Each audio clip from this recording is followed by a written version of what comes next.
Olá pessoal, tudo bem com vocês? Espero que estejam todos bem. Então hoje, dando continuidade às histórias do livro Por Onde Caminham os Anjos e Um Anjo Zela por Mim, eu vou iniciar a história com a história de Margaret e Paul. Paul era um homem muito reservado, com tendência à solidão, né? Ele era na dele, vamos resumir. Então todo dia de noite ele levava o cachorro dele para passear. Então ele atravessava a rua, tinha um parque e ele foi andando. Só que nesse dia, Margaret, a esposa dele, os nomes são fictícios, tá pessoal? Margaret desceu até a garagem por algum motivo e ela escutou alguém chamando pelo Paul. Ela pensou que era o vizinho, mas ele falou, não, essa voz é muito suave, a voz trazia uma força de bem-estar, uma paz interior para ela. E aí ela falou, não, depois ela lembrou, os vizinhos não estão aí hoje. Então não era a voz do vizinho. Então ela ficou olhando o Paul do outro lado da rua, atravessando, de repente Paul estava passando e caiu uma árvore muito grande. E era tão grande a árvore que caiu que os galhos, as pontas dos galhos caíram na rua, onde passavam os carros. Então Paul, ela olhando Paul na tranquilidade dele, atravessou, deu a volta pelos galhos e continuou o passeio. Não abalou nada, né? Podia cair uma bomba ali que o Paul, eu acho que era do tipo do cara que pode estar pegando fogo as coisas, ele fica na tranquilidade. Não era bobo, mas ficava tranquilo. E o que acontece? Aí depois de um tempo ele voltou e a Margaret perguntou, Paul, o que aconteceu, né? Vocês ficaram perplexos, né? Ficaram curiosos. Ele falou assim, olha, alguém me chamou o meu nome por 2 vezes, né? Paul, Paul. E aí ele parou. Quando ele parou, a árvore caiu. Então ele ficou, né? Foi para o caminho dele. Segundo o livro, foi pensando naquilo, deve ter 1000 ideias na cabeça, borbulhando, né?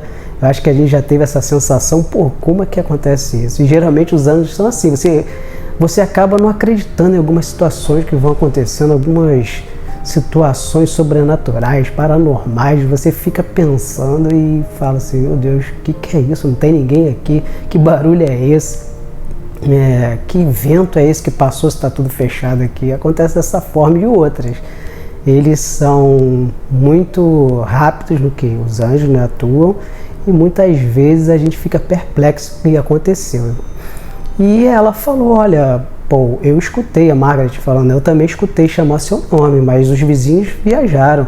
E o Paul falou assim, olha, eu nunca mais vou esquecer isso. E ele sempre contava aos familiares, ele era reservado, mas essa história, e ele disse, eu não tenho ninguém, quem falou para mim, não tenho quem agradecer. Mas é claro que ele agradeceu, né? Agradeceu a Deus porque ele salvou a vida dele e do cachorro, que uma árvore cair em cima da pessoa, ela pode levar a pessoa a falecer. Então essa história alegrou muito Paul, trouxe um ânimo para ele, para Margaret também, e é mais uma história da presença dos anjos. Os anjos, pessoal, eles fazem isso o tempo todo e muitas vezes a gente nem sabe que isso está acontecendo. Uma coisa que acontece muito comigo eu vou sair para o trabalho e muitas vezes o elevador demora muito. No meu prédio não tem muitos andares.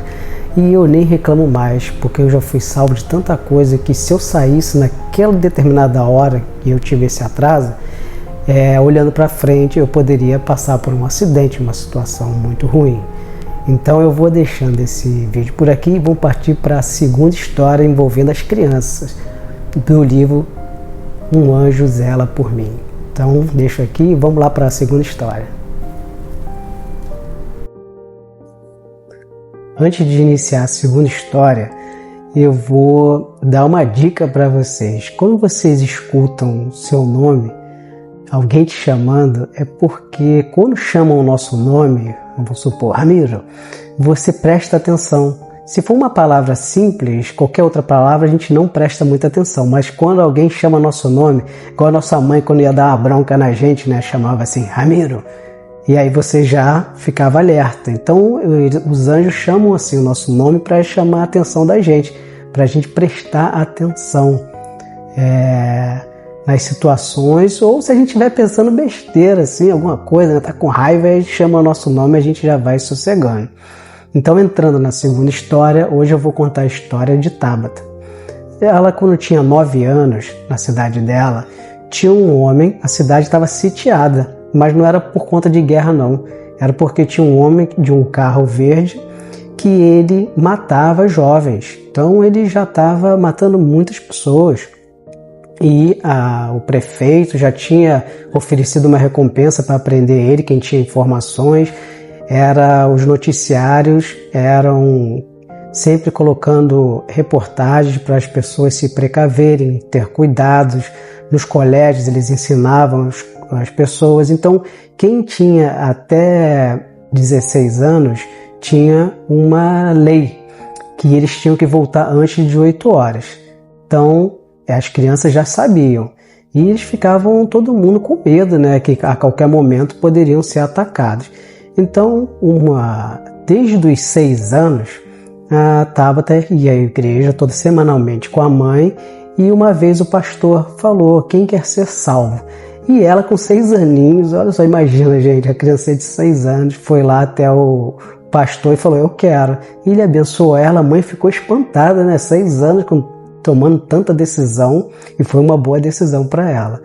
Então ela sempre fazia as orações dela, por isso que eu falo, as histórias aqui sempre tem gente envolvida com oração, isso é muito importante.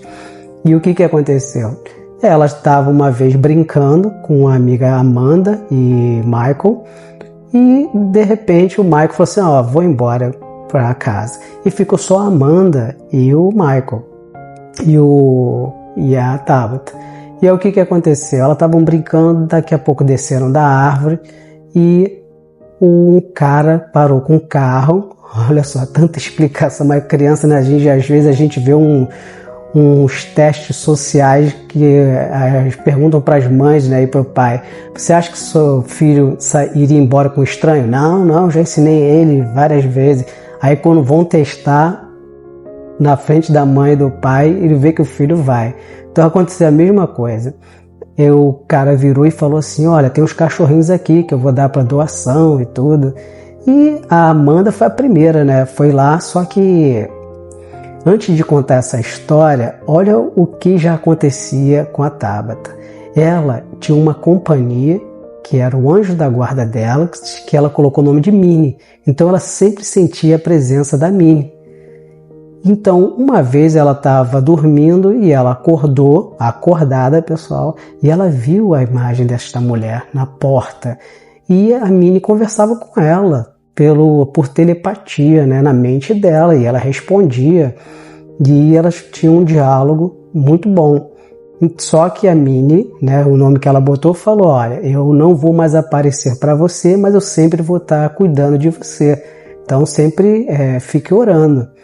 E nesse dia foi aí que ela viu a proteção. Ela sempre estava protegida, mas nesse dia chamou mais atenção a ela. Esse cara virou, chamou, a Amanda foi logo e a Tabata parou. Lembrando, só que esse cara que estava no carro, ele já puxou a Amanda para dentro do carro e a Tabata segurando na cintura, puxando, e o cara mais forte já estava com a Amanda quase dentro do carro. E a Tabata não tinha essa força toda. De repente, ela pedindo ajuda, né? Fazendo a oração dela interna ali naquele momento de pânico, e ela sentiu uma mão puxando ela com uma força e puxando elas caíram para a calçada, foram para a calçada. E esse cara ficou com os gritos também das meninas, ele foi embora. Então ela foi salva, né? Amanda e ela, ou somente a Amanda, iriam também serem atacadas por essa pessoa. Ele iria fazer uma maldade com ela, seria mais um jovem e entraria numa estatística.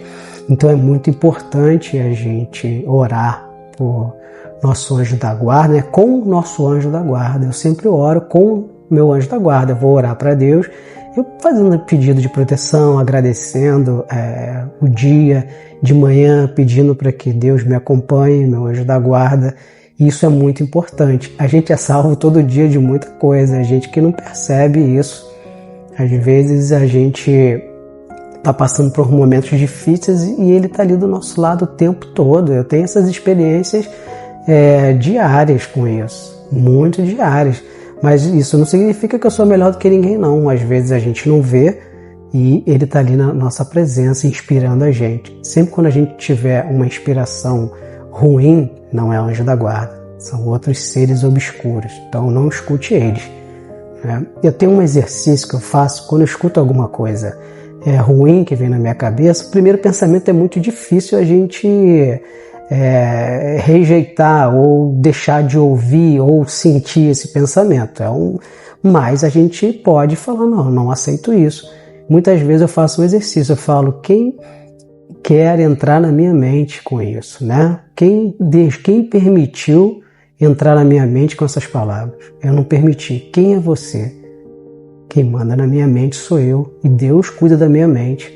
Isso, gente, parece simples, mas muitas das vezes fica um silêncio total, sem pensamento nenhum.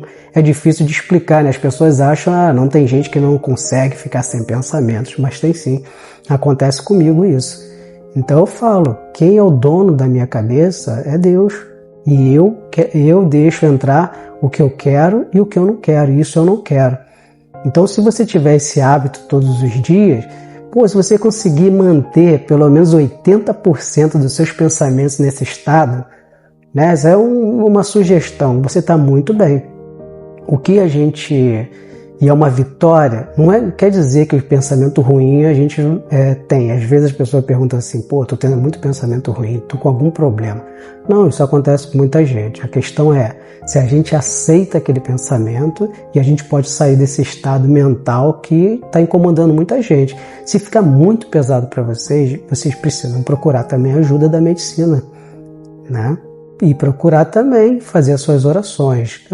A medicina e a espiritualidade, elas caminham juntas. E inclusive eu estou lendo um livro agora, que eu vou fazer vídeo sobre ele, do Dr. Rock. Ele é um cardiologista que ele vai contar sobre curas milagrosas. Então é a próxima série de vídeos que eu vou fazer. Mas eu estou lendo ainda, fazendo os resumos. Isso, quando você lê uma história, escuta uma história como essa, você aumenta a sua fé, né? A gente precisa de histórias boas, muitas histórias boas. Eu não vejo isso em jornal, né? Na televisão. É difícil ter. Como eu já falei num vídeo anterior. Se eu pudesse criar uma lei, todo dia os jornais teriam que dar 5 minutos de só notícia boa. Porque eles acabam trazendo uma atmosfera ruim pra gente, de tanta notícia ruim. Então eu vou deixando aqui um grande abraço. Tchau.